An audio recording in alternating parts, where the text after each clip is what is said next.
ইয়া লাইতানি কুনতু তুরাবা, হায় রে আমরা যদি মাটি হয়ে যাইতাম। এখন যে কথা বলার জন্য এটা বললাম, দেখেন চতুষ্পদ জানোয়ার, এদের জন্য জান্নাতও নাই জাহান্নামও নাই, কিন্তু মানুষ তারা মাটি হবে না, বরং তাদের শেষ আবাসস্থল হবে জান্নাত অথবা জাহান্নাম। তাহলে অন্যান্য প্রাণী মাটি হয়ে গেল শেষ, আর মানুষ পাপের কারণে মাটি হয়ে যাবে না, বরং তাদেরকে জাহান্নামের মধ্যে দিয়ে দেওয়া হবে। এই কারণে কিছু কিছু মানুষ চতুষ্পদ জানোয়ারের মতো, শুধু এমনটা নয় বরং তার চাইতেও নিকৃষ্ট। কেন? আল্লাহ তাআলা বলেন বালহুম আদল, বরং এই ধরনের মানুষগুলো হলো চতুষ্পদ জানোয়ারের চাইতে নিকৃষ্ট। আল্লাহ তাআলা এই ধরনের মানুষগুলোর নাম দিয়েছেন বালহুম আদল উলাইকা হুমুল গাফিলুন। তারা হইল গাফেল, আল্লাহর হুকুম নিষেধ শরীয়তের বিধিবিধান সম্পর্কে তারা উদাসীন, গাফেল। এদের পরিণতি কি হবে? এদের সর্বশেষ ঠিকানা হবে জাহান্নাম। কিন্তু কোনো কুকুর, জানোয়ার, অন্যান্য প্রাণী জাহান্নামে যাবে না। এই দৃষ্টিকোণ থেকে ওই ধরনের মানুষের চাইতে ওই প্রাণীগুলো বেশি উত্তম, ঠিক কিনা বলেন? এজন্য আল্লাহ বলেন যে না, সবাই তো ওদের মতো সমান না, ওরা তো আর জাহান্নামে যাবে না। এরা যেহেতু জাহান্নামী হবে, যারা জাহান্নামী তারা এই চতুষ্পদ জানোয়ারের চাইতেও নিকৃষ্ট। তাহলে মানুষ দামি কেন? মানুষ দামি হওয়ার অন্যতম কারণ আল্লাহ মানুষকে ভালো মন্দ বুঝবার জ্ঞান দিছে। মানুষ ভালো মন্দ নির্ণয় করতে পারে, এই জন্য মানুষের জন্য জান্নাত, এই জন্য ভালো মন্দ বুঝবার জ্ঞান আছে। মানুষ যদি অন্যায় করে বুঝার পরেও, এই জন্য তার ঠিকানা হলো জাহান্নাম। আবার দেখবেন একটা মানুষের সব আছে, চোখ আছে, কান আছে, নাক আছে, সব আছে, কিন্তু তার দিমাগ ঠিক নাই, পাগল। বলেন তো, এই পাগল যদি আপনাদের বাজারে যায় দাবি করে যে আমি হইলাম বাংলাদেশের প্রেসিডেন্ট, এর কেউ কিছু বলবে? আরো মজা করবে, হাসাহাসি করবে, তাই না? কিন্তু একজন সুস্থ মানুষ যদি বলে আজকের থেকে অমকে প্রধানমন্ত্রী না, আমি প্রধানমন্ত্রী, থানার থেকে পুলিশ এসে বলবে প্রধানমন্ত্রী ছুটাইতেছি, চলো আগে। আবার আমি আপনি যাদের ব্রেন সচল আছে, পাগল না, হাঁটুর উপরে কাপড় উঠলে গোনা, আর যেটা পাগল যদি কাপড় না পরে সগীরা গোনা হবে নাকি? কোনো গোনা হবে না, অচেতন, সে তো পাগল, ব্রেন ঠিক নাই। আমি আপনি নামাজ না পড়লে গোনা, ও যদি নামাজ না পড়ে গোনা নাই কেন? বলে পাগল। তার মানে বোঝা গেল মানুষের শ্রেষ্ঠত্বের অন্যতম কারণ হলো তার এই কল্ব, তার এই বুধ শক্তি, তার এই হৃদয়, এটাই হলো তার দামি হওয়ার অন্যতম কারণ।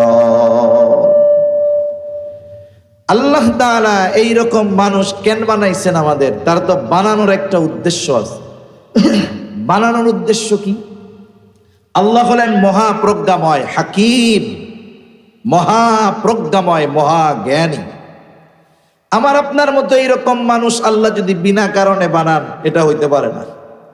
স্বাভাবিকভাবে শিক্ষিত মানুষ, সমাজে যাদেরকে আমরা শিক্ষিত বলি, এইরকম কোন মানুষ যদি এমন কোন কাজ করে যেই কাজের কোনো ফলাফল নাই, বেহুদা কাজ, তাহলে মানুষ কয় না দূর মিয়া, আপনি একজন শিক্ষিত মানুষ, আপনি এটা কি কোনো কাম করলেন? তারপর শিক্ষিত মানুষ যদি এমন কোন কাজ করে যেই কাজটা বেহুদা, তাহলে মানুষ তাকে তিরস্কার করে বলে আপনি একজন শিক্ষিত মানুষ, জ্ঞানী মানুষ, আপনার দ্বারা এই কাজটা মানায় না। আমরা এরকম বলি কি বলি না? বলেন, বলি। আল্লাহ তিনি আমার আপনার মতো এমন মানুষ বানাবেন বিনা কারণে, এটা হতেই পারে না। এই জন্য আরবি একটা প্রবাদ আছে, ফিউলুল হাকিম লা ইয়াখলু আনিল হিকমা, মহাপ্রজ্ঞাময়ের কোনো কাজ হিকমত শূন্য নয়। তাহলে আমাকে আপনাকে আল্লাহ তাআলা কেন বানাইছেন? আল্লাহ তাআলা বলেন ওয়া মা খালাকতুল জিন্না ওয়াল ইনসা ইল্লা লিয়াবুদুন। আল্লাহ তাআলা বলেন আমি মানুষ এবং জিনকে সৃষ্টি করেছি শুধুমাত্র আমার ইবাদত করার জন্য। এই পৃথিবীতে যেই মানুষগুলা মনে করে যে আল্লাহ তাআলা মনে হয় আমাদেরকে বেহুদা বানাইছেন, দুনিয়ার হায়াত যেই কয়দিন পাইছি যা মন চায় তাই করে নেই, বিষয়টা তো এমন নয়। এই জন্য আল্লাহ তাআলা আমাদেরকে স্মরণ করে দিয়ে বলেন আফা হাসিবতুম আন্নামা খলাকনাকুম আবাসাও ওয়া আন্নাকুম ইলাইনা লা তুরজাউন। তোমরা কি মনে করো আমি তোমাদেরকে এমনিই বানাইছি, এই দুনিয়ায় ছাইড়া দিছি, মইরা যাবা, মাটির সাথে পয়চা কইলা মিশে যাবা, শেষ? না না, কি হবে? অনেক প্রশ্নের জবাব আল্লাহ তাআলা এক কথায় দিয়া বলেন, ওয়া আন্নাকুম ইলাইনা লা তুরজাউন, তোমরা পুনরায় আবার আমার কাছেই প্রবর্তিত হইবা। আমি পাঠাইছি, আবার আমার কাছে তোমাদের ফিরে আসতে হবে। তার মানে এই যে মধ্যবর্তী সময়, এই দুনিয়ায় তোমাদের আমি বিনা কারণে পাঠাই নাই। পাঠাইছি কেন? এই যে হায়াত দিয়ে পাঠিয়েছি, এই হায়াত তোমরা আমার গোলামি করে করে কাটাইবা। তাহলে এ দুনিয়াতে আমরা আসছি, অনেকের অনেক পরিচয় আছে, কিন্তু সবচাইতে বড় পরিচয় হলো আমরা কার গোলাম? জোরে বলেন, আর একটু জোরে বলেন না, কার গোলাম? গর্বের সাথে আমরা পরিচয় দেই আমরা আল্লাহর গোলাম। নবী রাসূলরা পরিচয় দিছে যে আমি আল্লাহর গোলাম। যখন ঈসা আলাইহিস সালাতু ওয়াস সালাম দুনিয়ায় আসছে, আল্লাহর নির্দেশে মারিয়াম আলাইহাস সালাম শিশু ঈসা আলাইহিস সালামকে নিয়ে ওনার সম্প্রদায়ের কাছে আসছে। মারিয়াম আলাইহাস সালাম যখন শিশু বাচ্চা ঈসা আলাইহিস সালামকে কোলে নিয়ে আসছে, এর আগে আল্লাহর আদেশে উনি মানত করছে আমি আজকে সওম, রোজা। সওমুন শব্দের অর্থ হলো বিরত থাকা, তার মানে উনি কথা বলা থেকে বিরত থাকবেন, এই নির্দেশনা আল্লাহ তাআলা ওনাকে দিয়েছেন। ছোট বাচ্চা নিয়ে আসছে, স্বাভাবিক যার বিবাহ হয় নাই তার কোলে যদি বাচ্চা থাকে, মানুষ অবশ্যই খারাপ কথা বলবে, খারাপ মন্তব্য করবে। যখন মারিয়াম আলাইহিস সালাম নিয়ে আসছে শিশু বাচ্চা ঈসা আলাইহিস সালামকে, মানুষেরা বলা বলি করতেছে, ইয়া উখতা হারুন মা কানা আবুকি ইমরাআ সাউইন ওয়া মা কানাত উম্মুকি বাগিয়া। এ হারুনের ভগ্নী, তোমার আব্বা তো খারাপ মানুষ না, তোমার আব্বা তো ভালো মানুষ, তোমার মাও তো ব্যভিচারী না। তার মানে বলতেছে তোমার আব্বা ভালো মানুষ, মা ব্যভিচারী না, ভালো মানুষ, কিন্তু তুমি এই সন্তান পাইলা কোথায়? ওই সময় ওই জায়গায় দুইটা দল হয়ে গেছে। এক দল মারিয়াম আলাইহিস সালামকে জেনার অপবাদ দিতে চাচ্ছে, আর এক দল বলতেছে মারিয়াম তো খুব ভালো মানুষ, ও অপরাধ করতে পারে না, তাইলে এই পোলা সাধারণ কিছু না, এটা মনে হয় আল্লাহর পোলা হবে। নাউজুবিল্লাহ বলেন। কি বলে? যেটা ছেলে হবে কার? আল্লাহ। মারিয়াম আলাইহিস সালাম কি করলেন? তারা বলতেছে এই কথা, মারিয়াম আলাইহিস সালাম ইশারা করে দিলেন কোলের বাচ্চার দিকে। ফাআশারাত ইলাইহি ক্বালু কাইফা নুকাল্লিমু মান কানা ফিল মাহদি সাবিয়া। উনি তো কথা বলেন না, কোলে বাচ্চা। ওরা যখন বলতেছে তোমার বাপও তো খারাপ মানুষ না, তোমার মাও তো ব্যভিচারিণী না, তখন এইরকম ইশারা দিয়া কয় আমারে জিগায়ও না, এরে জিজ্ঞাসা করো। ইশারা দিছে। এইবার ওরা বলে ক্বালু কাইফা নুকাল্লিমু মান কানা ফিল মাহদি সাবিয়া। হায় রে, এই কোলের শিশু এটা কেমনে কথা বলবে? তুমি এর জিজ্ঞাসা করতে কইতেছ, এটা কেমনে কথা বলবে? আল্লাহ তাআলা চাইলে বলেন তো এটা কি অসম্ভব নাকি? আল্লাহ তাআলা একটা সিস্টেম করে দিছে যে এই নিয়মে দুনিয়া চলবে, কিন্তু সিস্টেমের বাইরে আল্লাহ তাআলা সবকিছু পারে, এটা কোনো ব্যাপার না আল্লাহ তাআলার কাছে। এজন্য মাঝে মধ্যে সিস্টেমের বাইরে কিছু কইরা আল্লাহ তাআলা আমাদেরকে সজাগ করা দেয় যে দেখো এটা একটা নিজাম, এই নিয়মটা আমি করে দিছি, কিন্তু নিয়মের বাইরে কিছু করার ক্ষমতাও আমি আল্লাহর আছে। আল্লাহ তাআলা কোলের শিশু, দুগ্ধপোষ্য শিশু ঈসা আলাইহিস সালামের জবান খুলে দিলেন। জবাব দিচ্ছেন দুই গ্রুপের, এক গ্রুপ বলতে চায় তিনি ব্যভিচারের সন্তান, আর এক গ্রুপ বলতে চায় আল্লাহর সন্তান। অনেক সময় ছোটবেলায় দেখতাম প্রশ্ন করে, কয় এক বেটা দুই বিয়া করছে, কয় বিয়া? জোরে বলেন না, কয় বিয়া? আপনারা তো করেন নাই, করবেনই বা কেমনি? অবস্থা উভয় আছে। এই যে সিলেটে এক আল্লাহর বান্দা সন্তান হয় না, এক ইমাম সাহেব নিঃসন্তান, সন্তানের আশায় আর একটা বিবাহ করছে। প্রথম স্ত্রীর সহ্য হয় নাই, কি করছে? প্রথমে খাবারের সাথে অচেতন হওয়ার ওষুধ মিলাইয়া রাত্রে খাওয়াইছে, এরপরে শ্বাসরুদ্ধ করে হত্যা করে খাটের তলে গলায় দিছে। এটা কি কোনো পাপের কাজ নাকি, গোনার কাজ নাকি? কিছু ভালো কাজ আছে সমাজে না করতে করতে, না হইতে হইতে ওই ভালো কাজটাকে এখন আমরা মন্দ মনে করা শুরু করে দিয়েছি, ঠিক কিনা বলেন?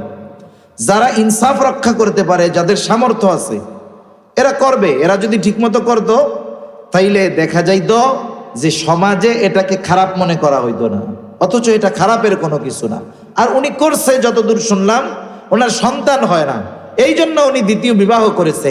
দেখেন, আছে কিন্তু প্রথম স্ত্রীর সাথে, এটা তার সহ্য হয় নাই। এখন যে সে স্বামীরে মেরে ফেললো, এখন তার জীবনটার কি হবে আপনি আমাকে একটু বলেন তো। এজন্য কিছু কাজ করার আগে চিন্তা ভাবনা করতে হয়। তাই গল্প কইতে গিয়ে এই গল্প কইলাম আর কি, যে ছোটবেলায় প্রশ্ন করতো যে এক বেটার দুই বউ, এদের এক বেটা দুই বউ, দুইটা মহিলা, এরকম কইতো, দুটো মহিলা। এখন এদের পরিচয়ও একজনের সাথে সম্পৃক্ত, শাড়িও কিনা দিছে, দামও একই, রঙও একই। এক কথায় উত্তর দিবা কত হবে? এখন কইতাম কি, কয় 203। 203 না, মানে সম্পর্ক কি আছে? সতীনের সম্পর্ক, এর সাথে কাপড়ের দামটাও থাকতে হইব, তাহলে 203। তা জবাব একটা হবে, কিন্তু দুই পক্ষের প্রশ্নের জবাবই হয়ে যাবে। আল্লাহ তাআলা ঈসা আলাইহিস সালাম মায়ের কোলে জবান খুলে দিলেন।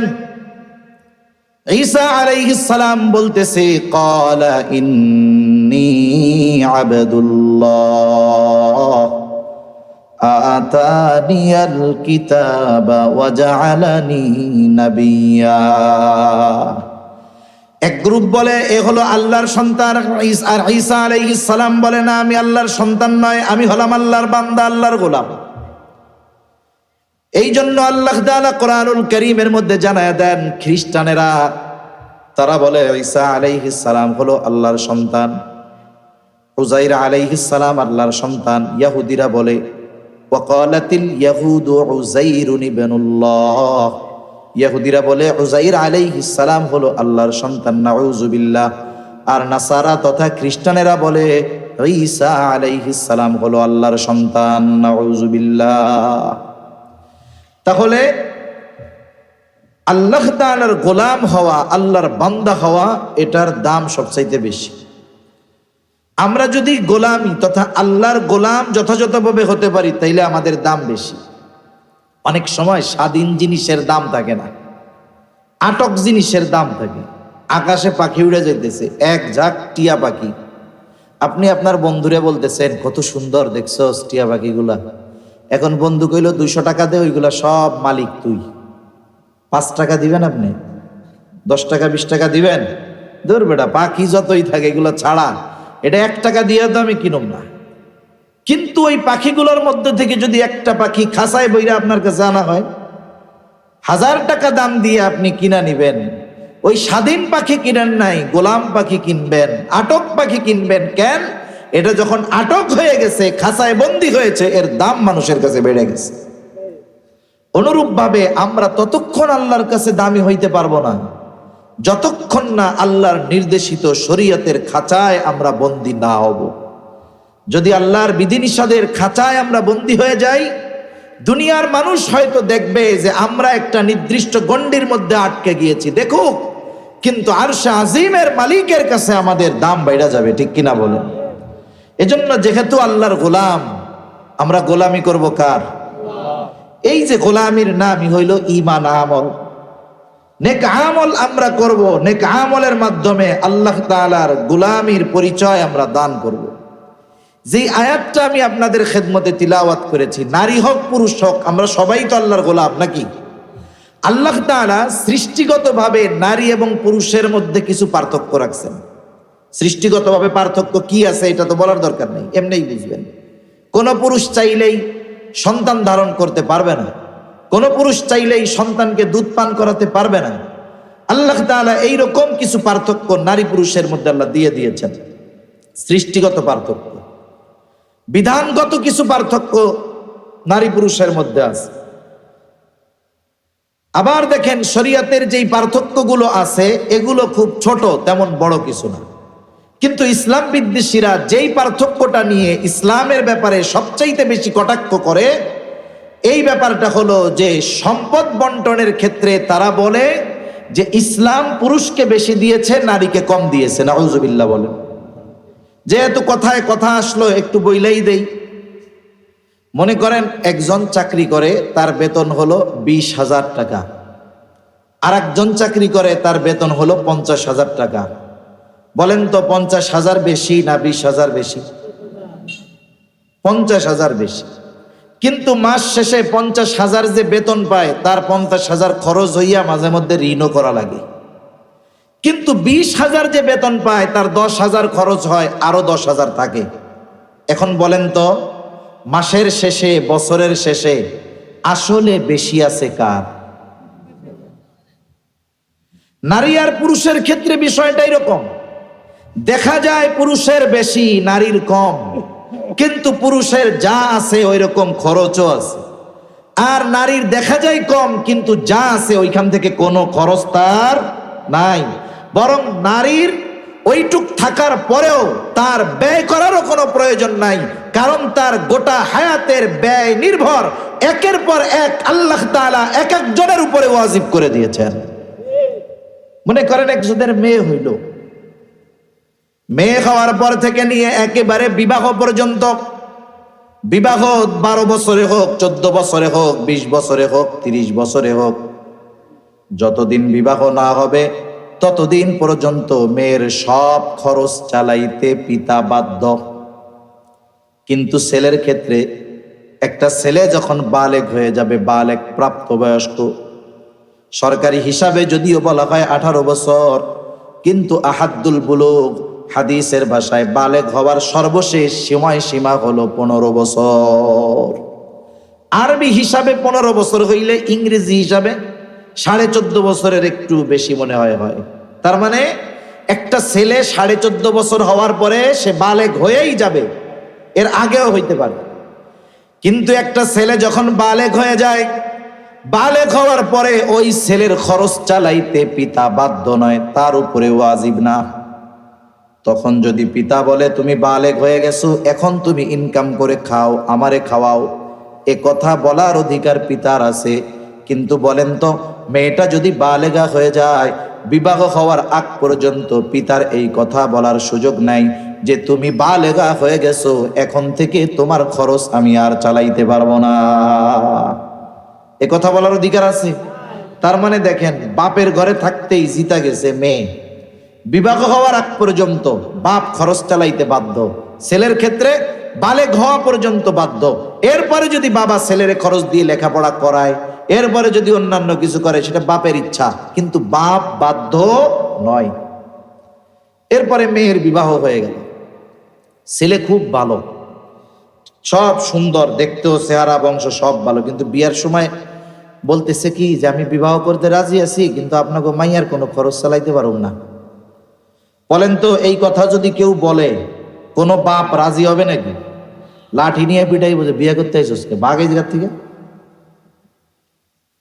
তার মানে একজন যখন কন্যাকে বিবাহ করবে, স্ত্রী হিসাবে তার মৌলিক সব চাহিদা পূরণের দায়িত্ব নিয়ে তাকে বিবাহ করতে হবে। বিবাহের আগ পর্যন্ত খরচ তার বাবা চালাবে, বিবাহের পরে স্বামী চালাইতে থাকবে। এরপরে স্বামী দুনিয়া থেকে চলে গেল, আল্লাহ তাআলা তাকে সন্তান দিয়েছে।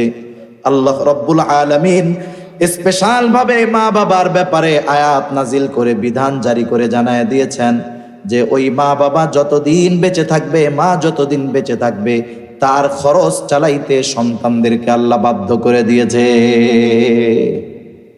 তার মানে তার গোটা হায়াতে তার কোনো খরচ নাই। কিন্তু এবার বেটা তো আপনারা একটু চিন্তা করেন তো, খরচ কই? যে 40,000 টাকা বেতন পায়, গ্রামে থাইকাও এখন টেনশনে পড়ে যায় যে এই টাকায় মাস চলে না। তাহলে যদিও দেখা যায় যে নারীর পরিমাণে কম, পুরুষেরটা পরিমাণে বেশি, কিন্তু বাস্তবতা হলো শেষ ফলাফল নারী লাভবান, পুরুষের কিছু নাই। বরং এই দৃষ্টিকোণ থেকে আল্লাহ তাআলা নারীকেও জিতায় দিয়েছে। তবে ইবাদতের প্রতিদানের ক্ষেত্রে এই ধরনের কোনো তারতম্য নেই।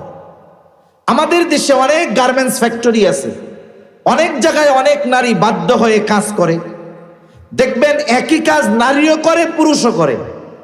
ওই কাজে পুরুষকে যেই পরিমাণ বেতন দেওয়া হয় তার চাইতে নারীকে কম দেওয়া হয়, সব জায়গায় দেওয়া হয়। কিন্তু আল্লাহ তাআলা ইবাদতের প্রতিদান এমন দেন নাই যে তাহাজ্জুদ পুরুষ পড়লে সওয়াব বেশি, নারী পড়লে সওয়াব কম, এমনটা আল্লাহ করেন নাই। আল্লাহ তাআলা ইবাদতের প্রতিদান নারী আর পুরুষকে উভয়ভাবে সমভাবে দেওয়ার প্রতিশ্রুতি দিয়েছেন। কিছু কিছু ক্ষেত্রে নারী তো ইবাদত না করেও সে সওয়াব পেয়ে যায়। একটা মা সন্তান ধারণ করে পেটে, নামাজ পড়তে পারতেছে না, কষ্ট হয়, এই যে ধারণ করছে, জিকির আজকার করে, তার সর্বক্ষণ নফল ইবাদতের সওয়াব হতে থাকে। সন্তানকে দুধ পান করায় সওয়াব হইতে থাকে, আরে স্বামীর জন্য রান্না করে সওয়াব হতে থাকে। বরং সে তার কর্মের মাধ্যমে পুরুষ ইবাদত করে যেই সওয়াব পায়, সে যদি আল্লাহর সন্তুষ্টির জন্য গৃহস্থলী কাজ করে, এতেই তার আমলনামায় সওয়াবগুলো লেখা হয়ে যায়। আল্লাহ রাব্বুল আলামিন ইবাদতের প্রতিদানের কথা বলতে গিয়া এই আয়াতের মধ্যে আল্লাহ তাআলা বলেন, মান আমিলা সালিহাম মিন যাকারিন আও উনসা ওয়া হুয়া মুমিন। আল্লাহ তাআলা দুইটা শর্ত দিয়ে বলেন, মান আমিলা সালিহা, যে নেক আমল করে, মিন যাকারিন আও উনসা, হোক নারী অথবা পুরুষ, হোক নারী অথবা পুরুষ, যে আমলে সালেহ করে, ওয়া হুয়া মুমিন, আর সে মুমিন। অর্থাৎ মুমিন নারী অথবা পুরুষ যখন কোনো আমলে সালেহ করে কি হয়, আল্লাহ তাআলা বলেন এই দুই শর্ত ঠিক রেখে যেই নারী অথবা পুরুষ আমল করে, আল্লাহ তাআলা তার জন্য দুই ধরনের পুরস্কারের ঘোষণা দিয়ে দেয়।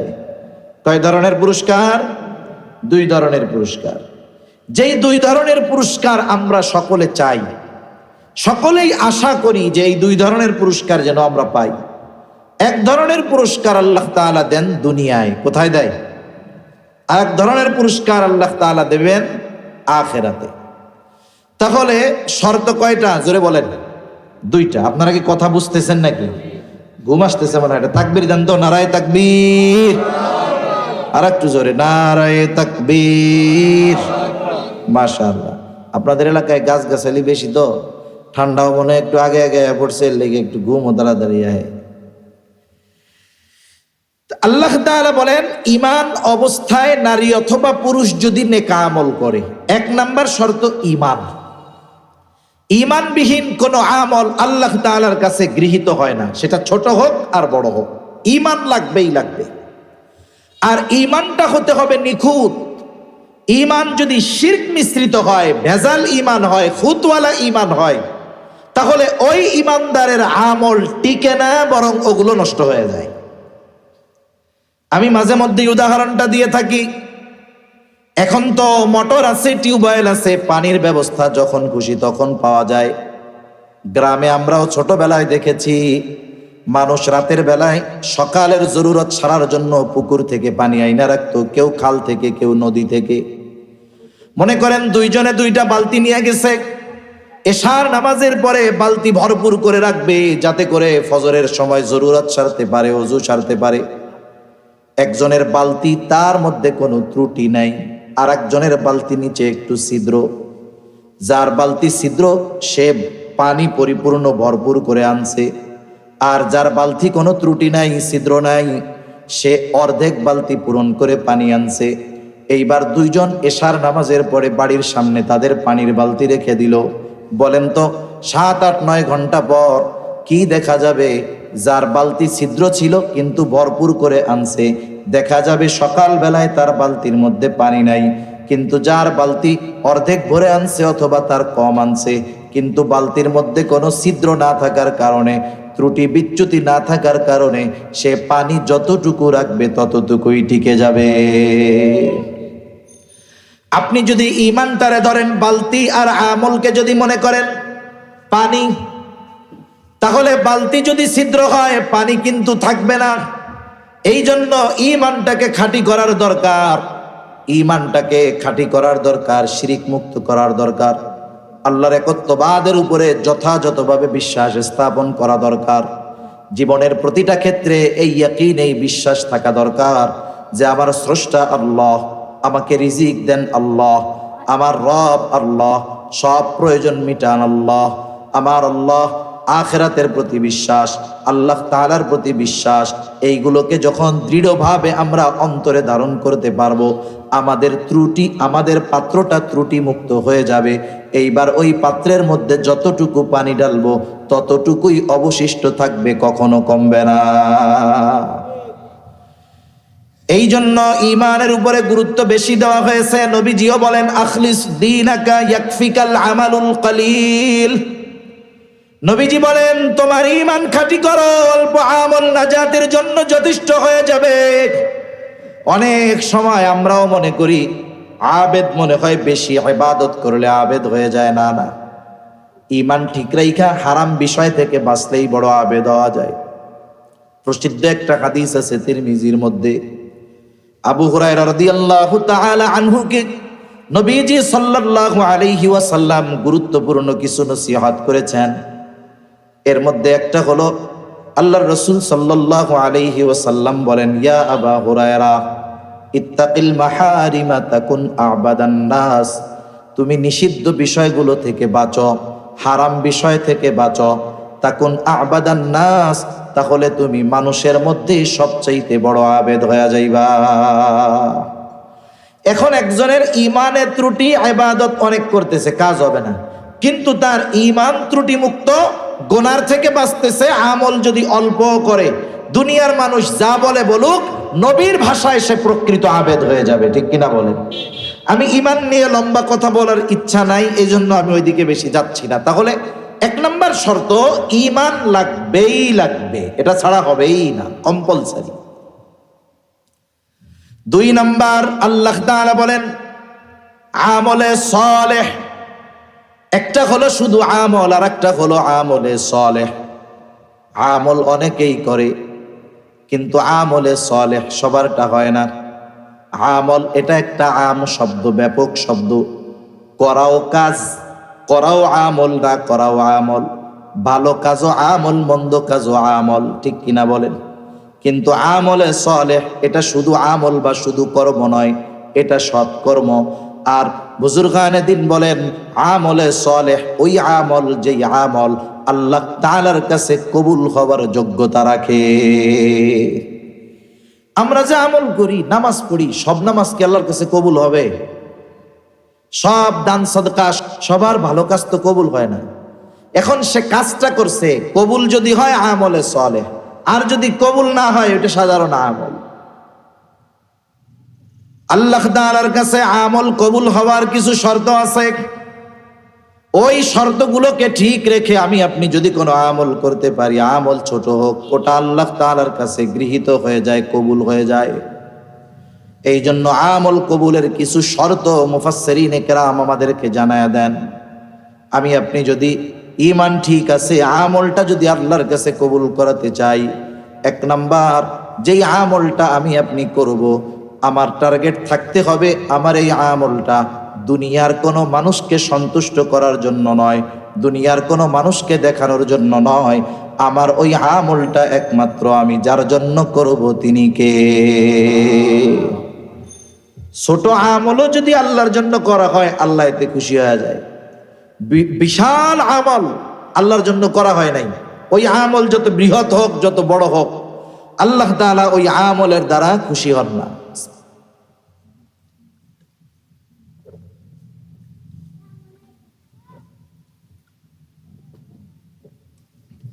হাদিসের মধ্যে প্রসিদ্ধ একটা ঘটনা আসছে, এটা সবার কম বেশি জানা, কিন্তু বারবার এই কথাগুলো আমাদের স্মরণ হওয়া দরকার, আলোচনা করা দরকার। কারণ একটা সময় যখন আলোচনা হয়, প্রথমে এটা কানে পৌঁছায়, বারবার আলোচনা করতে করতে, শুনতে শুনতে এক সময় ওইটা কানের থেকে হৃদয়ে পৌঁছায়। আর যখন হৃদয়ে পৌঁছায়, তখন ওই কথাটা বাস্তবিক জীবনে পরিণত হয়। নাইলে কান দিয়ে শুনলাম আর বের হলো, এতে আর বিষয়টা অবশিষ্ট থাকে না। এই জন্য কোরআন হাদিসের কিছু বিষয় বারবার আসলে গুরুত্ব সহকারে শোনার দরকার। প্রসিদ্ধ হাদিস, যেই হাদিস বর্ণনা করতে গিয়ে আবু হুরায়রা রাদিয়াল্লাহু তাআলা আনহু পরপর 3 বার অজ্ঞান হয়ে গেছে। আবু হুরায়রা রাদিয়াল্লাহু তাআলা আনহু বলেন, রাসূলুল্লাহ সাল্লাল্লাহু আলাইহি ওয়াসাল্লাম বলেছেন, কিয়ামতের দিন আল্লাহ তাআলা বিচারের জন্য সর্বপ্রথম 3 শ্রেণীর মানুষকে ডাকবে। এক নম্বরে আল্লাহ তাআলা একজন শহীদকে ডাকবে। শহীদ রক্তাক্ত অবস্থায় আল্লাহর সামনে হাজির হয়ে যাবে। আল্লাহ তাআলা তাকে জিজ্ঞাসা করবে, কি ব্যাপার, তোমার এই অবস্থা কেন? লোকটা বলবে, আল্লাহ, আপনার দ্বীন আপনার জমিনে প্রতিষ্ঠা করার জন্য কাফেরদের বিরুদ্ধে লড়াই করতে করতে আমি আমার জীবনটা দিয়ে দিয়েছি। আল্লাহ তাআলা জিজ্ঞাসা করবে, এই যে লড়াই করেছো তোমার উদ্দেশ্য কি ছিল, নিয়তটা কি ছিল? ও বলবে, আল্লাহ, আমি যুদ্ধ করেছি শুধুমাত্র আপনার সন্তুষ্টির জন্য। কারণ বিষয় হলো, মুজাহিদ যখন জিহাদের ময়দানে যাবে, সে জিতলো না হারলো এটা মূল বিষয় নয়, বরং মূল বিষয় হলো এই যুদ্ধটা সে কার সন্তুষ্টির জন্য করতেছে, এটাই মূল বিষয়।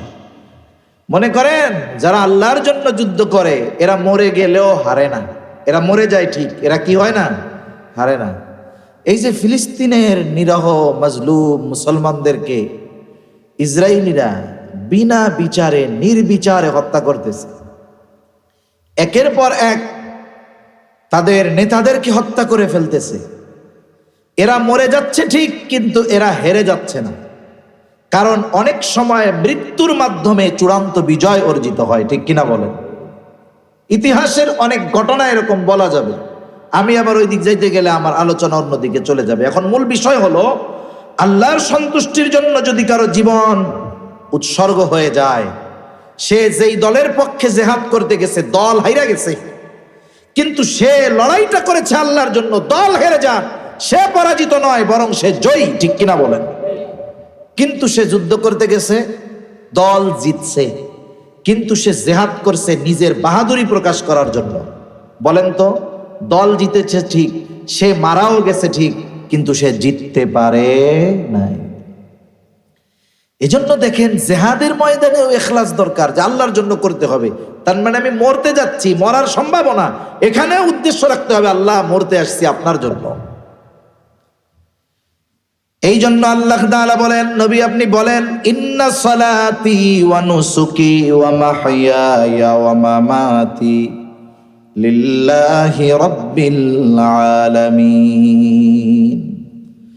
আপনি বলেন, ইন্না সালাতি, আমার সালাত আমার নামাজ, ওয়া নুসুকি আমার কুরবান, ওয়া মাহইয়ায়া ওয়া মামাতি আমার জীবন আমার মরণ, লিল্লাহি রাব্বিল আলামিন আল্লাহর জন্য, যিনি জগৎ সমূহের প্রতিপালক। আল্লাহ তাআলা এবার তাকে জিজ্ঞাসা করবে, তুমি যুদ্ধ যে করেছো, জিহাদ যে করেছো, কার সন্তুষ্টির জন্য করেছো? লোকটা বলবে, আল্লাহ, আমি আপনার সন্তুষ্টির জন্য যুদ্ধের ময়দানে গিয়েছি, জিহাদ করেছি। আল্লাহ তাআলা আমার আপনার অন্তরের খবর জানে। দুনিয়ায় এমন কোনো মেশিন আবিষ্কার হয় নাই, আমার মনের মধ্যে কোনো কথা আছে, যদি আমাকে ওই মেশিনের মধ্যে দিয়ে দেওয়া হয়, আমার মনের কি কথা আছে ওইটা প্রিন্ট হয়ে বাইরে হবে। এমন কোনো মেশিন দুনিয়া আবিষ্কার হয়েছে নাকি? কিন্তু আমার আপনার হৃদয়ে কোন কথা আছে, জবানে আসার আগে ওই কথার খবর যিনি জানেন তিনি কে? আল্লাহ রাব্বুল আলামিন। তিনি আমাদের অন্তরের গহীন কোণে লুকিয়ে থাকা খবরটাও জানেন, কথাটাও জানেন। আল্লাহ তাআলা এবার বলবে, না বান্দা, তুমি মিথ্যা বলতেছো, তুমি জিহাদ করেছো যাতে করে দুনিয়ার মানুষ তোমার বীরত্বের প্রশংসা করে, বীর বলে, বাহাদুর বলে। যে উদ্দেশ্যে জিহাদ করেছো দুনিয়ায় তুমি তা পেয়ে গেছো, দুনিয়ার মানুষ তোমাকে বীর বলেছে, বাহাদুর বলেছে।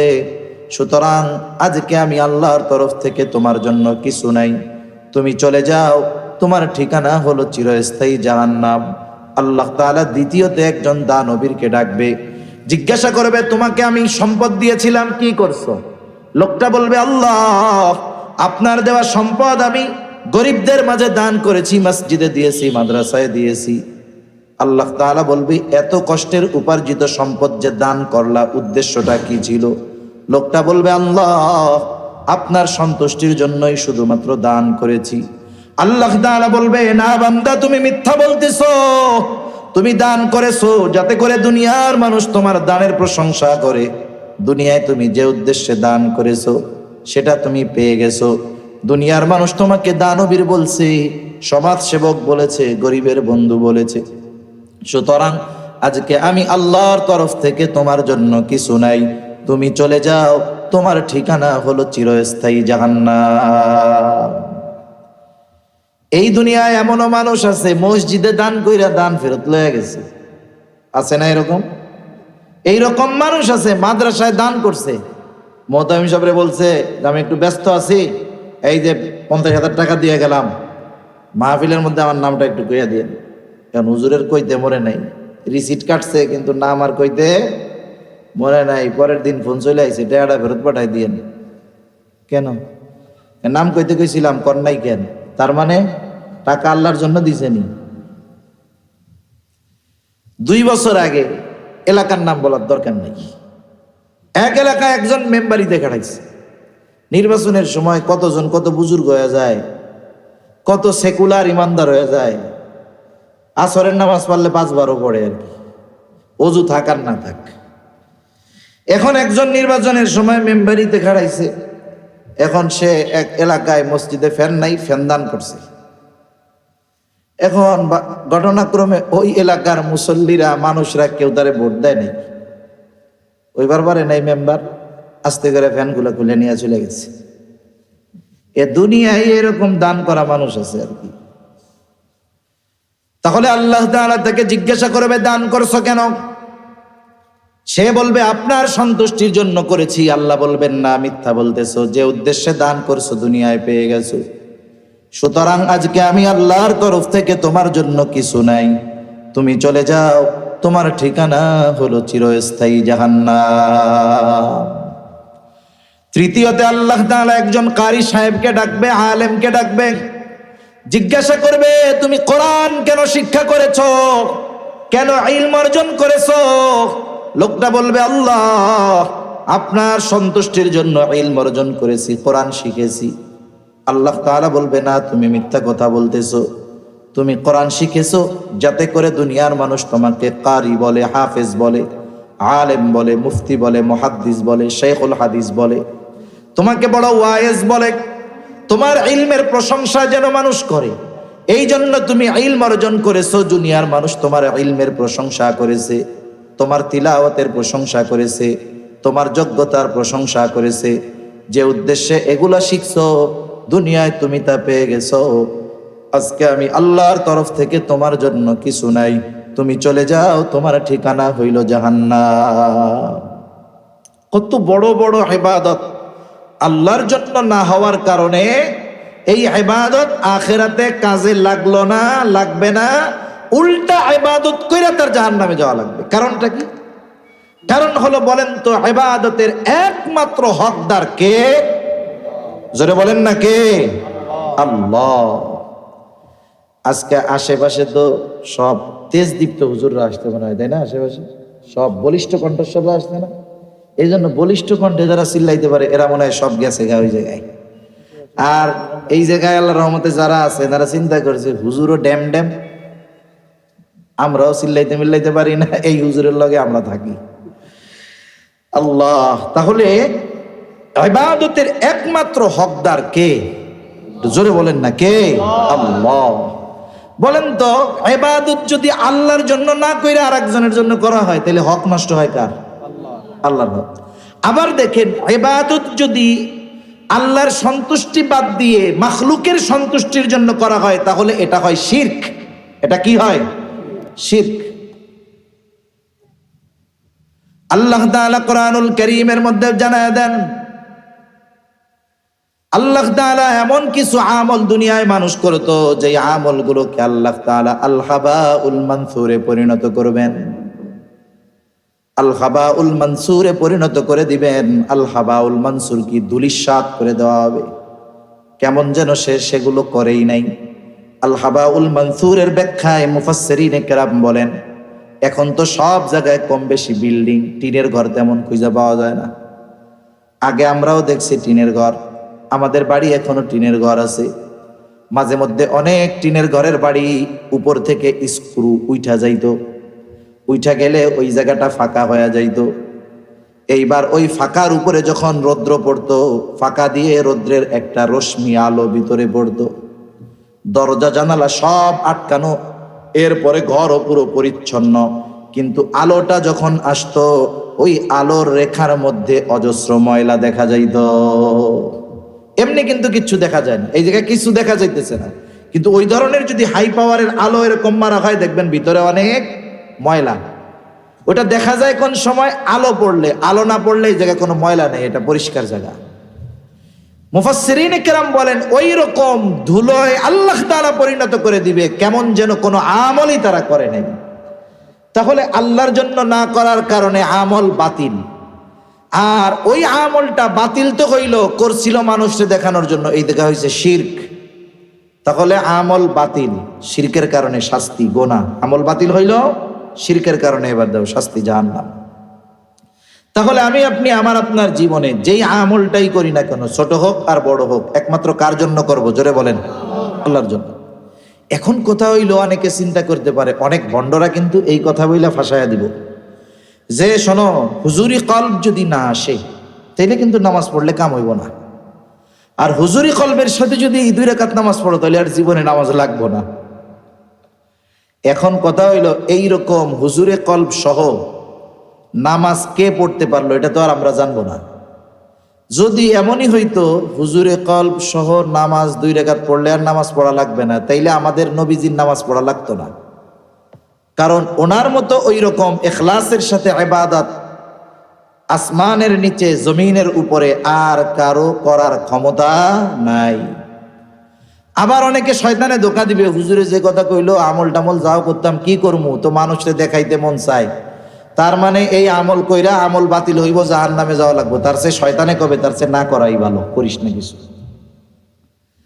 কিন্তু কিছু কথা তো আছে, শয়তান ওয়াসওয়াসা দিবে ঠিক আছে, কিন্তু একটা আমল পরিপূর্ণ আমল হওয়ার জন্য সময় দেওয়ার দরকার।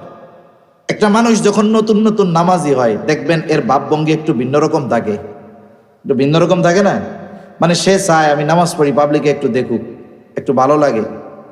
এই যে প্রথমে হলো কোনো ইবাদত শুরু করলে প্রথমে এটা একটু রিয়া রিয়া কাজ করে, এটা কাজ করতে পারে। আল্লাহর কাছে দোয়া করতে হবে, আল্লাহ আপনি আমাকে রিয়া মুক্ত হৃদয় দান করেন, ইবাদত একমাত্র আপনার জন্য করার তৌফিক দান করেন। কারণ কলবের নিয়ন্ত্রণ কোনো মানুষের হাতে নাই। আর ওই চিন্তাটা কিন্তু অন্তরে আসে, একটু ভাব ভাব জন্ম হয় অন্তরে, তখন কি দোয়া করতে হবে?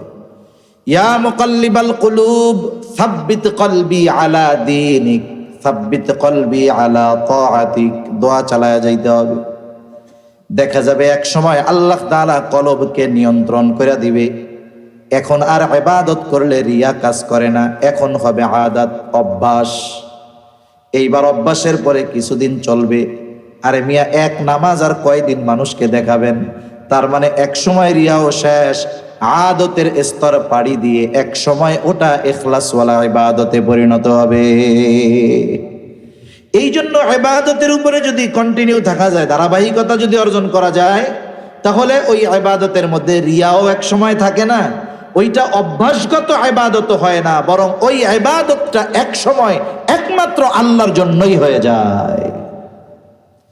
তাহলে ইবাদত কবুলের শর্তগুলো বলতে গিয়ে লম্বা অনেক কথা বললাম। 1 নাম্বার, আমার আপনার জীবনের ছোট বড় সব ইবাদত কার জন্য করব? আল্লাহর জন্য। আগে আমার দিলটারে বলবো, আল্লাহ আমার দিলটা আপনি ঠিক করে দেন। যেমন আপনি যদি ইবাদত করার আগে আপনার দিলটাকে ওই দিকে, নিয়তটাকে ওই দিকে ডাইভার্ট করে দিতে পারেন আল্লাহর দিকে, তাহলে তো হয়ে গেল। যেমন আমরা যখন ছোটবেলায়, অনেকে এখনো অনেক জায়গায় অনেক অনুষ্ঠানে খেলা আসে, ওই যে ছোট ছোট বেলুন বানায়া একটা ওই শর্ট গান না পিস্তল আছে না, গুলি করে বেলুন ফুটানো, আবার অনেক সময় তীর মারে। বলেন তো, ও গুলি করার আগে নির্দিষ্ট লক্ষ্যবস্তু আগে তাক করে ঠিক মতো, তাই না? এরপরে সে ট্রিগার চাপ দেয়, একেবারে যথাযথ জায়গায় গিয়ে আঘাত করে। আমি আপনি যদি আমার আপনার ইবাদতের নিশানাটা ঠিক করে ইবাদত করতে পারি, তাহলে আশা করা যায় জীবনের ছোট ছোট ইবাদত গুলো আখেরাতে বড় বড় বিপদ থেকে বাঁচার কারণ হবে। এজন্য ইবাদত কবুলের 1 নাম্বার শর্ত হলো ইখলাস। ইবাদতটা একমাত্র আল্লাহর জন্যই করতে হবে। 2 নাম্বার শর্ত, যেই ইবাদত আমি আপনি করব, এটা নিজস্ব মন গড়া পদ্ধতিতে করলে হবে না। ইবাদত হতে হবে রাসূল আকরাম সাল্লাল্লাহু আলাইহি ওয়াসাল্লামের তরিকায়। রাসূলের পদ্ধতিবিহীন কোন ইবাদত আল্লাহর দরবারে কবুল হবেই না। আল্লাহ তাআলা তার আনুগত্যের কথা বলেছেন। আল্লাহ তাআলা কোরআনুল কারীমের মধ্যে আল্লাহ তাআলার আনুগত্যের কথা বলেছেন। আমরা যদি জিজ্ঞাসা করি, আল্লাহ আপনার আনুগত্য আমরা কিভাবে করব, আল্লাহ তাআলা জবাব দিয়ে বলেন, মাইয়ুতি'ইর রাসূলা ফাকাদ আতা আল্লাহ। আমার আনুগত্য কেমনে হবে? বলে যে রাসূলের আনুগত্য করবে, ফাকাদ আতা আল্লাহ, সে আল্লাহরই আনুগত্য করলো। সুবহানাল্লাহ। তাহলে বলেন তো, রাসূল ছাড়া শরীয়তের কোন আমল, কোন ইবাদত আল্লাহ তাআলার কাছে কবুল হবে? এজন্য আমাদের সমাজে আস্তে আস্তে স্বশিক্ষিত শয়তানের একটা ফিতনা আস্তে আস্তে প্রসার হইতেছে।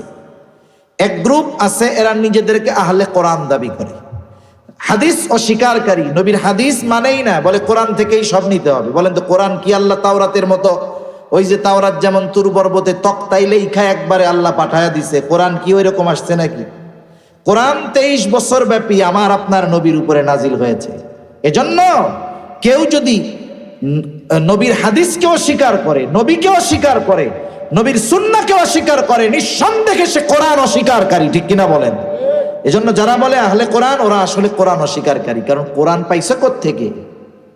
নবীজির থেকেই তো কোরআনটা পাইছো। আল্লাহ তাআলা তক্তায় লেখা, কিতাবে লেখা সরাসরি পাঠায় দেয় নাই। এজন্য সমাজে অনেক জায়গায়, প্রত্যন্ত অঞ্চলে এরা মানুষকে ফিতনায় জড়ায়। কেমনে? এরা বিভিন্ন ধরনের আয়োজন করে, কোরআন পাঠ কর্মসূচি, আসো কোরআন বিশুদ্ধভাবে শিখি, খুব ভালো ভালো জিনিস। কিন্তু আপনাকে আমাকে এই বিষয়গুলোর সাথে সম্পৃক্ত হওয়ার আগে ওলামায়ে কেরাম, নির্ভরযোগ্য ওলামায়ে কেরামের সাথে পরামর্শ করতে হবে, যে কাদের তত্ত্বাবধানে পরিচালিত হচ্ছে। তা না হলে কি হবে? একসময় মগজ ধুলাই দিয়া দিবে, আস্তে আস্তে এইগুলাকে হাদিস অস্বীকারী বানায় ফেলবে। এজন্য সাবধানে থাকতে হবে। তাহলে ইবাদত আল্লাহর কাছে কবুল হওয়ার দ্বিতীয় শর্ত হলো, প্রত্যেকটা ইবাদত নবীজির তরিকায়, নবীজির পদ্ধতিতে হতে হবে। নবীজির সুন্নাহবিহীন, নবীজির পদ্ধতিবিহীন কোনো ইবাদত নাই। সোজা কথা। একটা উদাহরণ দিলে বুঝতে সহজ হবে। পবিত্র কোরআনুল কারীমের মধ্যে আল্লাহ তাআলা 82 জায়গায় নামাজের কথা বলছেন। কয় জায়গায়? 82 জায়গায় নামাজের কথা আল্লাহ বলেছেন। এখন কথা হইল, কোরআনুল কারীমে আল্লাহ তাআলা নামাজের নির্দেশ দিয়েছেন, কিন্তু নামাজটা কিভাবে পড়তে হবে এই কথা আল্লাহ তাআলা কোরআনে সুস্পষ্টভাবে বলেন নাই। আপনি যদি শুধু কোরআন দিয়ে এই পৃথিবীর সর্বশ্রেষ্ঠ আলেম যারা যারা কোরআন বুঝে, আপনি যদি তাদেরকে বলেন যে নবীর হাদিস, নবীর সুন্নাহ সব এক পাশে রাখেন, শুধুমাত্র কোরআনুল কারীম থেকে ফজরে 2 রাকাত সুন্নাত বা ফরজ আমরা যেভাবে পড়ি, শুধু কোরআন থেকে বের করে দেন, সারা পৃথিবীর সব আলেমকে যদি দায়িত্ব দেওয়া হয়, কিয়ামত পর্যন্ত যদি হায়াত দিয়ে দেওয়া হয়, নবীর হাদিস, নবীর সুন্নাহ বাদ দিয়ে আল্লাহর কসম 1 রাকাত নামাজ পড়ার পদ্ধতিও শুধু কোরআন থেকে বের করতে পারবে না। কারণ নবীজি বলেন, নামাজের আদেশ দিয়েছেন আল্লাহ, নামাজের পদ্ধতি শিখিয়েছেন মুহাম্মাদুর রাসূলুল্লাহ। জিবরাইল আলাইহিস সালাম আমার আপনার নবীকে প্র্যাকটিক্যাল ভাবে নামাজ শিখিয়ে দিয়েছেন। আর নবীজি সাহাবায়ে কেরামকে বলেন, সল্লু কামা রাআইতুমুনি উসাল্লি। নামাজের আদেশ তো আল্লাহ দিলেন, কেমনে পড়বা? নবীজি বলেন, সল্লু, নামাজ পড়ো, কামা রাআইতুমুনি উসাল্লি, যেভাবে আমাকে নামাজ পড়তে দেখো তোমরা সেইভাবে নামাজ পড়ো। শুধু কোরআন থেকে অসম্ভব। এখন দেখেন, কোরআনে যেমন রুকু করা ফরজ, নামাজের মধ্যে যে ফরজগুলো আছে এর মধ্যে একটা হলো রুকু করা। রুকু করা কি? জোরে কোন তো? ফরজ। বেশি সময় আর যাবে না তো, সমস্যা নাই, 12টার মধ্যে শেষ করে দিব ইনশাআল্লাহ। রুকু করা হইল ফরজ। এখন রুকু শব্দের অর্থ কি? রুকু শব্দের অর্থ হইল ঝুঁকা। আপনি দাঁড়িয়ে আছেন, আপনি যদি মাথা এতটুকু ঝুঁকান, এটার শব্দের অর্থ রুকু। এখন বলেন তো, নামাজের মধ্যে কেউ যদি দাঁড়াইয়া এইরকম এতটুকু ঝুঁকে, সে সুস্থ মানুষ। আর আপনি জিজ্ঞাসা করলেন, কি করলাম? আমি রুকু করলাম, আপনি কি মানবেন এটা? তার মানে আল্লাহ রুকু করতে বলছে, ঝুঁকতে বলছে, কতটুক ঝুঁকতে হবে, ঝুঁকার পদ্ধতি কি হবে, এটা আল্লাহ কোরআনে বলে নাই, এটা প্র্যাকটিক্যাল শিখিয়ে দিয়েছেন মুহাম্মদুর রাসূলুল্লাহ সাল্লাল্লাহু আলাইহি ওয়াসাল্লাম। এজন্য নবীর সুন্নাত ছাড়া কোনো ইবাদত আল্লাহর কাছে কবুল হবে না। হজ করবেন কেমনে? নবীজি বলেন খুযু আন্নী মানাসিকাকুম, হজ কিভাবে করতে হবে আমার কাছ থেকে শিখে নাও, দেখে নাও কেমনে হজ করতে হবে। এইরকম প্রত্যেকটা ছোট বড় ইবাদত উম্মতকে নবীজি শিখায় দিয়ে গিয়েছেন। তাহলে ইবাদত কবুলের শর্তগুলো বলতেছিলাম, 1 নাম্বার অবশ্যই ইবাদতটা আল্লাহর জন্যই হতে হবে। 2 নাম্বার ইবাদতটা হবে নবীজির তরিকায়। 3 নাম্বার যেই ইবাদত করবে সেই ইবাদতের ব্যাপারে জ্ঞান অর্জন করতে হবে, ইলম অর্জন করতে হবে। মনে রাখবেন যেইটা ফরজ ওইটার জ্ঞান অর্জন করাও ফরজ, এটা হলো স্বাভাবিক নিয়ম। এখন হলো সামগ্রিকভাবে কতটুকু ইলমে দ্বীন শিক্ষা করা ফরজ। নবীজি সাল্লাল্লাহু আলাইহি ওয়াসাল্লাম বলেন তলাবুল ইলমি ফারিদাতুন আলা কুল্লি মুসলিম, দ্বীন ইলম শিক্ষা করা প্রত্যেক মুসলমান নরনারীর উপরে ফরজ। প্রথম প্রশ্ন, কতটুকু শেখা ফরজ? কেউ কেউ বলেন একজন মানুষ নিজে শরীয়তের আদেশ নিষেধ মানতে, হারাম হালাল বেছে চলতে যতটুকু জ্ঞান দরকার ততটুকু জ্ঞান তথা ইলমে দ্বীন শিক্ষা করা ফরজ। আর এক গ্রুপ বলে না, এতটুকুতে হবে না। কতটুকু? কেন? বলে কোরআনুল কারীমে আল্লাহ তাআলার নির্দেশ, ইয়া আইয়ুহাল্লাযীনা আমানু কু আনফুসাকুম ওয়া আহলিকুম নারা। আল্লাহর নির্দেশ হইল, হে ঈমানদারেরা নিজেরা জাহান্নাম থেকে বাঁচো, অধীনস্থদেরকেও জাহান্নাম থেকে বাঁচাও। এখন বলেন নিজে বাঁচার জন্য যদি ইলম শিখতে হয়, আর একজনকে বাঁচানোর জন্য বাঁচানোর ইলম শিখতে হবে, ঠিক না? তাহলে কতটুক? বলে নিজে জাহান্নাম থেকে বাঁচতে, অধীনস্থদেরকে বাঁচাতে যতটুকু ইলমে দ্বীন শিখতে হবে অতটুকু ইলমে দ্বীন প্রত্যেকটা মুসলমান নরনারীর জন্য শিক্ষা করা ফরজ। অনেকে কিন্তু জানে না, অনেকের এই পরিমাণ জ্ঞান অর্জন করে নাই, সুযোগ থাকার পরেও করে না। চার দোকানে বসে চা খাইবো, বুড়া হয়ে গেছে, বিড়ি টানবো আর হুজুরকে দোষ কইব খালি। এই লোকটার সময়ের অভাব নাই, কিন্তু আপনি তারা মসজিদে এনে ইমাম সাহেবের কাছে বসাইতে পারবেন না।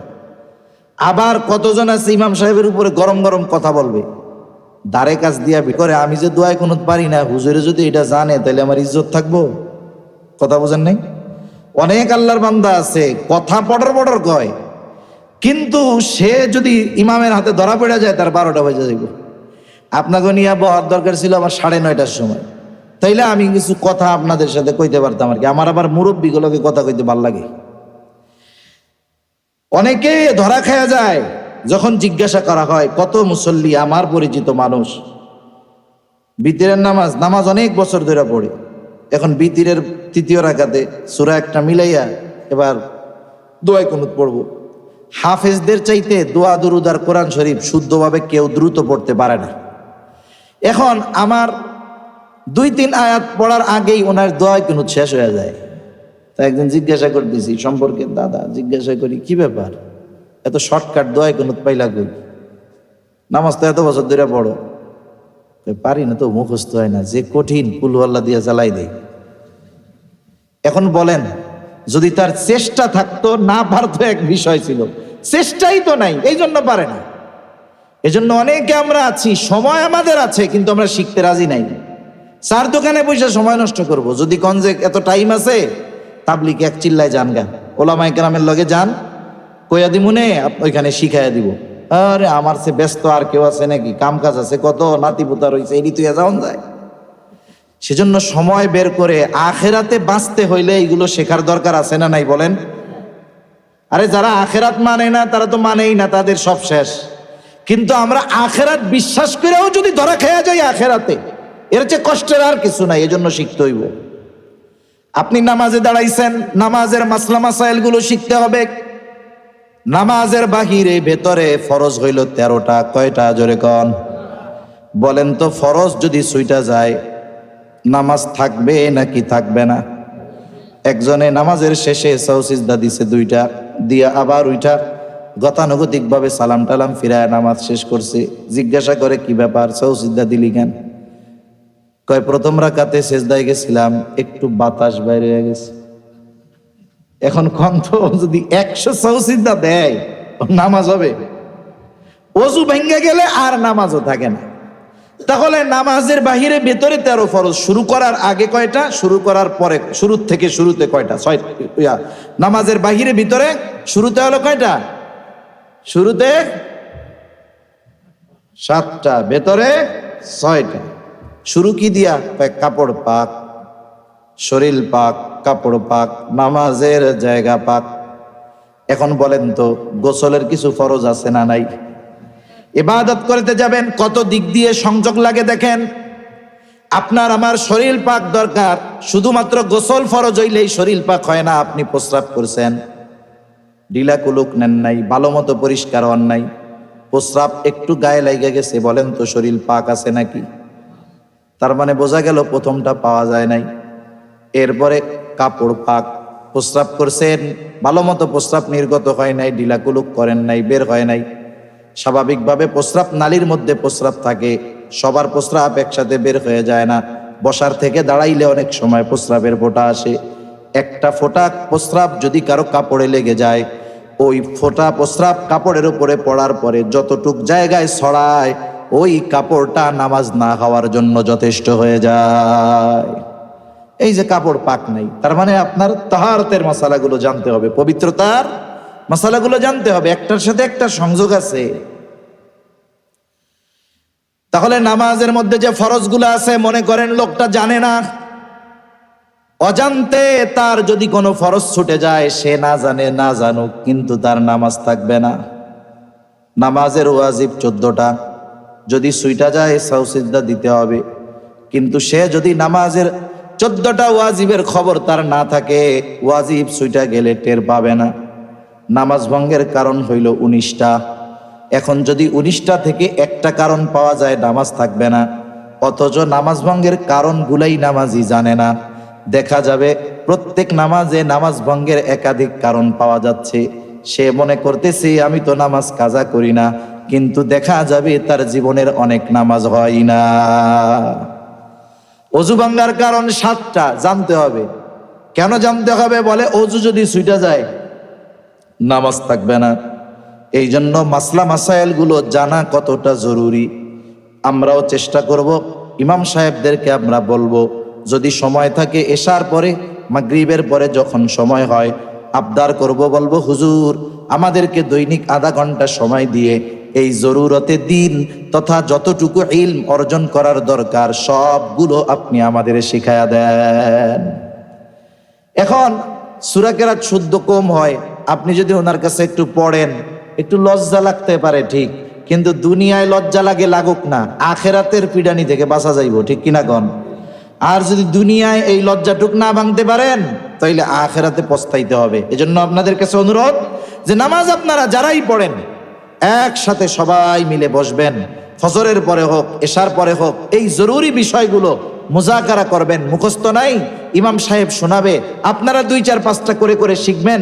এই লজ্জা যদি আমরা ত্যাগ করতে পারি, তাহলে দেখা যাবে আমরা রাসূলের তরিকায় ইবাদত করতে পারবো, আর আমাদের ইবাদত গুলো আশা করি আল্লাহর কাছে কবুল হবে।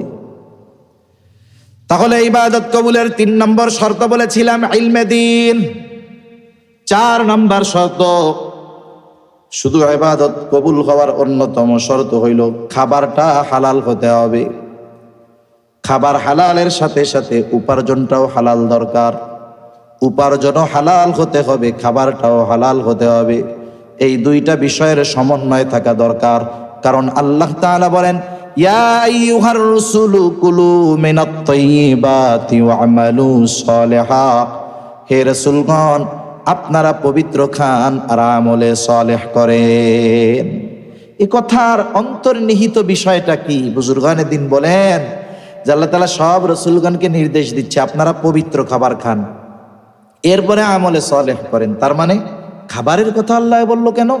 তার মানে খাবার যদি পবিত্র না হয়, খাবার যদি হালাল না হয়, উপার্জন যদি হালাল না হয়, তাহলে আমল করলে ওই আমল আল্লাহর কাছে কবুল হবে না। সেজন্য আমাদের উপার্জন খাবার দুটোকেই হালাল করতে হবে। আর হালাল উপার্জনের জন্য ছোট কর্ম যদি কেউ করে তারে খারাপ বলা যাবে না, কারণ আল্লাহর নবী বলেন কাসবুল হালালি ফারিদাতুম বাদাল ফারিদা, ফরজ ইবাদতের পরে অন্যতম ফরজ ইবাদত হালাল উপার্জন করা। হারাম যারা খায় এদের অনেক ক্ষতি, দোয়া কবুল হয় না। হারাম খাইলে কি কবুল হয় না? লম্বা হাদিস আছে, ঘটনা আছে হাদিসের, দোয়া কবুল হয় না। 2 নাম্বার, আল্লাহর নবী বলেন লা ইয়াদখুলুল জান্নাতা জাসাদুন গুদিয়া বিল হারাম, হারাম বক্ষণকারীর শরীর জান্নাতে প্রবেশ করে না। হারাম বক্ষণকারী কোন জায়গায় প্রবেশ করতে পারে না?